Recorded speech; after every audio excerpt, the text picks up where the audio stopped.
one. All right, cool. So we're back for our last little character deep dive.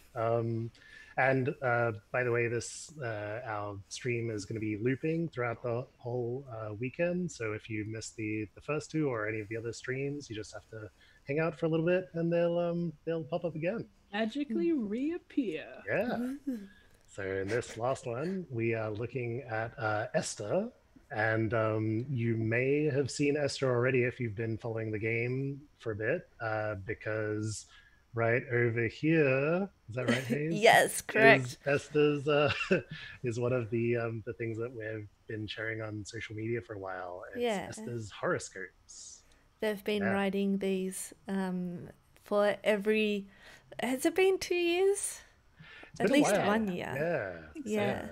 There may have been a few lapses here and there. Yeah. And this is something where we were originally kind of just thinking of, what's some cool stuff we can share on Twitter. And we had this idea for sharing Esther's horoscopes because Esther is I'll go into who Esther is. Esther is a one of the other patients on the ship.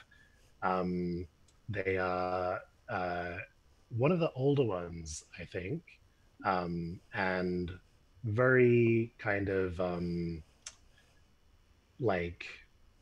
they're very into all things paranormal, basically. And one of the things that they're very into with their spiritual side. Exactly. Yeah. And one of the things that they're very into is horoscopes. And we originally had Esther's horoscopes on Twitter, but then we ended up deciding, well, maybe that's something that Esther actually used to do for a newspaper is the horoscope section, because as well as being very into them, Esther actually kind of has all of the books and all of the knowledge and all of the star charts and all of the maps with them at all times to be able to construct a horoscope for anybody as they need it. And also they're very keen on giving unsolicited advice. Oh yeah. I think based on the time period that the game's happening in and how what part of history Esther was growing up in, their interest in the paranormal and horoscopes has probably just been another huge flourish of the eccentricities. I think this stuff would still have been seen as quite dangerous, and so yeah, it just plays more into who Esther is. I'm going to start a bit of the gameplay so that we can see how Esther accosts Casey as soon as she comes onto the ship. Yeah. That's it's a really nice little moment, and kind of I think it's a good introduction to the Wayward Strand experience as a whole, because it's it's not really linked into your gentle introduction into the game. It's just, here's a thing that happens. Esther just absolutely, the world is happening. Catch up. Yeah, totally. And it's a good hint that this kind of stuff is actually going to be happening all the time throughout Wayward Strand, where people pop up into a room unexpectedly, or one of the things that I can pull directly about Esther from our little back end character wiki is just the first paragraph we have written about them, which I'll just read it because it's very Esther. So it says, Esther specifically came to the airship from a town in the region because they hate hospitals. They believe in ghosts and feel that hospitals are filled with bad ghosts that have died of terrible illnesses. The ghosts on the airship, while still frightening, are at least more interesting. Many of them died young and suddenly. And we get to know, we definitely get to know Esther, especially in her relationship with another character on board, who we can probably name, I think. Neil. They hang out a lot and are really good buddies because they both love to gossip, and sort of poke conspiracies that, social conspiracies, that are bubbling around them, and anything with a little bit of intrigue. Esther is right there. Yeah. totally. Yeah, I think like that paragraph, for instance, we were chatting about it a little bit in the break, and I was kind of trying to figure out, is that 100% canon, but it doesn't really matter too much. It's more that is so flavorful for Esther and really gets across their vibe and the kinds of reasons that they make decisions as well. Is like they're not going to make all of their decisions based on what's happening on this earthly plane. There's so many other planes that factor in at various points throughout their day that they need to make decisions based off of. What else can we say about Esther? Yeah, Esther doesn't get as much attention as they need. That they would like, and also that they probably should get, and that's something that we are kind of one of the themes that it makes sense to explore in a game that's about like care and aged care, is how like people who are like men or guys, basically, their opinions about their own health and their information that they share about it is generally taken a lot more seriously than anybody else. And that's a kind of thing that has been, proven to be a bit of a historical fact. There's something that I saw recently, which was that there are a lot of medicines and treatments that have actually only recently been, like, up until recently, they were just tested on a male population to see if they are safe or not, and it's just like, oh well, should be right otherwise, when like that's just, I guess, one other pointer to the this kind of thing. And so with Esther, we're able to kind of explore that a bit, but also explore the complexity of it, because our nurses are like super busy throughout the game due to some story stuff that will become apparent as you play.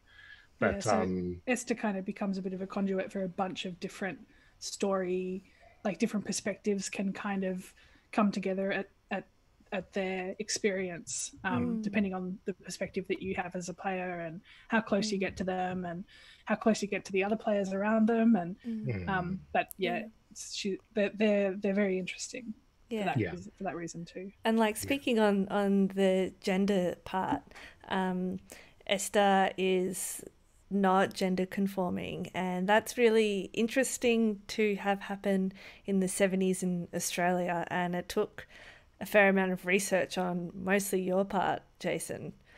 Yeah, it was definitely interesting, because it's I think it's one of those things where, like, when you first approach it, there's a kind of instinct or tendency, or there was for me, to be like, oh, was this really happening around the time, or like, was this a thing that people were thinking about? But I was like, well, let's actually look into it, let's research it. And I discovered actually a lot of really interesting, like, it took a bit of time, but I managed to discover quite a few interesting figures from history in Australia in like the mid 20th century. And then as I kept looking, it was like, oh, and then the early 20th century, and then the late 19th century of noted kind of historical people that were gender non-conforming in like various ways. And being non-binary myself, and then suddenly receiving these links from you and being like, look at these stories, I was like, what? And straight away sent it to a Discord that I ran, Non-Binary Zone, to hundreds of other non-binary people, and they were like, oh my god, old trans people, yes, in a game, yes. And it was such like a just really happy glee to like see this research done, and you know, by Jason. It wasn't even done by me, like the trans non-binary person on the team. It was done by the cishet dude. And just being like, wow, this is great, you know, the development and then it being in the game, and who Esther is as well makes sense. She's quite inward looking and happy to think very laterally about, you know, how to be in society and interact with people. It makes sense for them. They're a great character to be, you know, gender non-conforming, because they're so like confident and they own it really well, and I think it's just nice, you know, nice to see that ownership of that. It has been difficult to find voice actors. It has. Yes. I've done call outs to, like, there's a fair amount of older binary trans people who are like film directors and writers and things like that. But not many actors, which probably says something more about how the Australian industry supports actors. At least once upon a time, Yeah, so if anyone has any leads on an older gender non-conforming voice actor, please hit us up. Who can do awesome. An Australian accent, that'd be sick. Is Australian ideal, but at this point, Totally. I'll show you Esther's character model sheet. It's a little bit less populated as some of the other ones we've seen in earlier streams today, but that's because I knew what I wanted from them straight away, and I hit the nail on the head pretty quickly. So, but I am looking forward to doing their facial expressions. Everyone loves this cockatoo jumper. Yeah, it's cool, isn't it? It's sort of my Coogee is the brand that came through in like the 80s and 90s. The famous Australian woolen knit jumper made famous. I think Princess Diana started wearing them at one point, and then the brand took off. But in the 70s, this is a homemade job. And I like to imagine that those gum nuts are kind of like stitched on extra, and the whole thing has got a lot of texture to it. And I can see Esther wearing that along with the aerobic lycra shorts and the fluffy pom-pom slippers. Yeah, so Esther came together really easily, and I'm very proud of the design. They have a beautiful little shuffle in those slippers as well. The next image of Esther is again just a sort of an exploration of the texture of that jumper.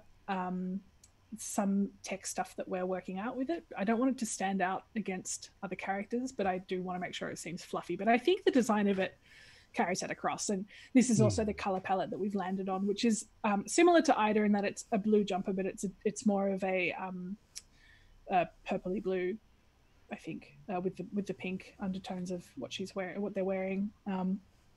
That's that image.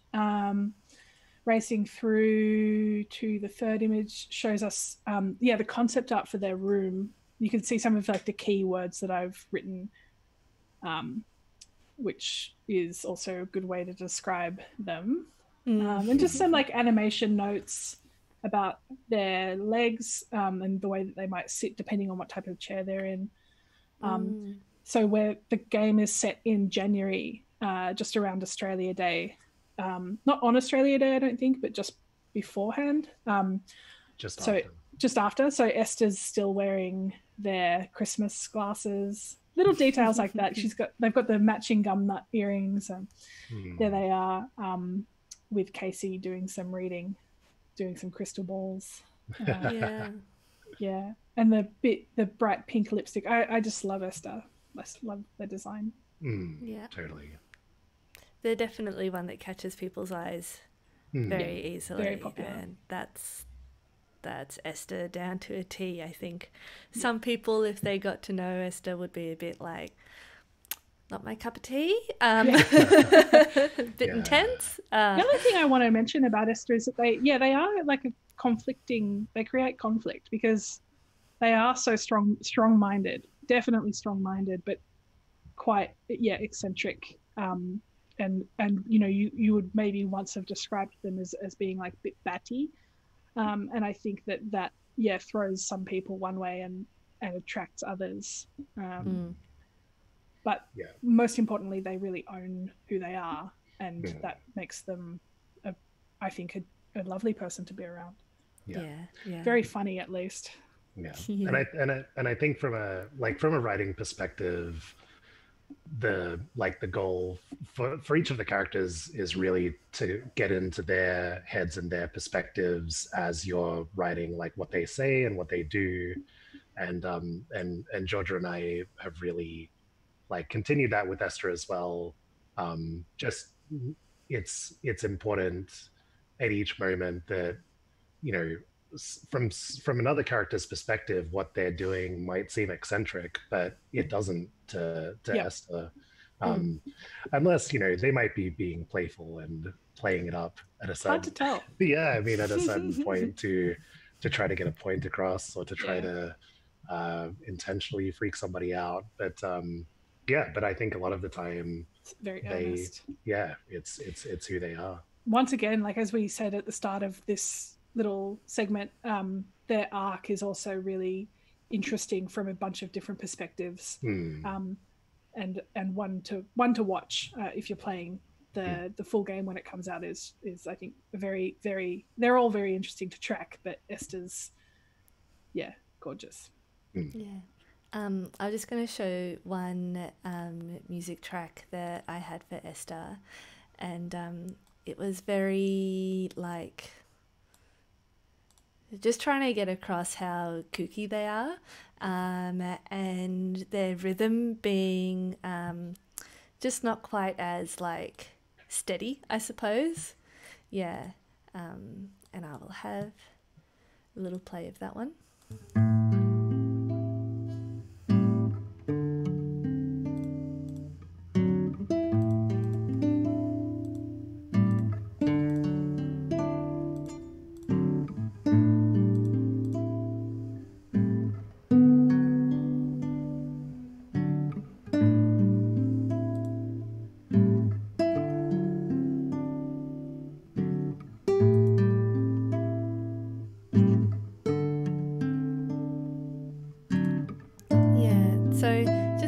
Got their own thing happening, and is a little bit non-conforming with the rest of the vibes that some people have.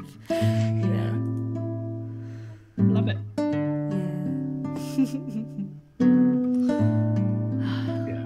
And all of this music, it all sort of like blends in seamlessly depending on who you're near or talking to and with, and it all sort of like lines up beautifully, right?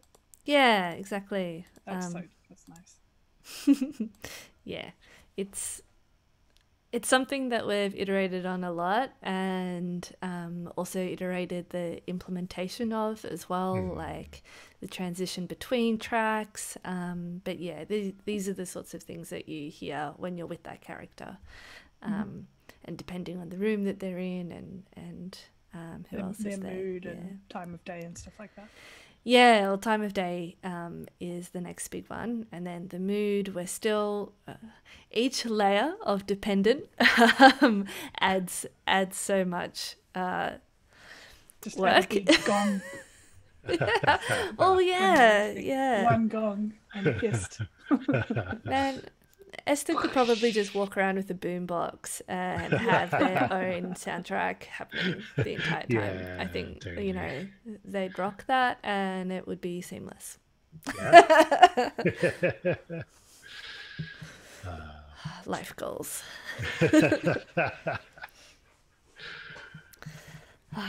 Well, thank you all to the viewers for watching. We've really enjoyed ourselves doing these character wrap-ups and doing the tech deep dive that we did, doing the interview with Jen Frank, doing the consultancy session with Goldie's mum Liz Bartlett, a nurse who was practicing in the 70s.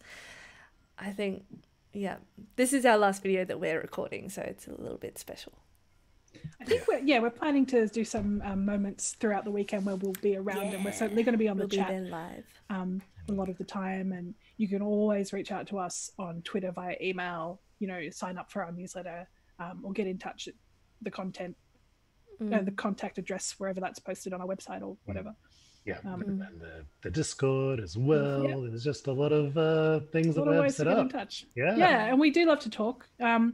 And we, as you saw earlier, we've got a character lineup with a lot more characters who are just as fleshed out, and we're looking forward to sharing them with you. Once again, please do add us to your wish list. Follow us on Twitter and elsewhere. That would be really great. It's a huge help. I also wanted to thank again both Steam and LudoNarraCon and Fellow Traveller for having us as part of LudoNarraCon 2020.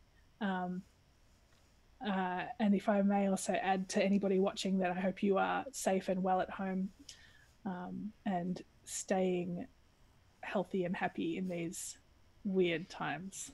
Yeah. Right. Hopefully this is a fun distraction. Yeah. Cool. Yeah. Hit us up with any questions or comments. Bye. See ya.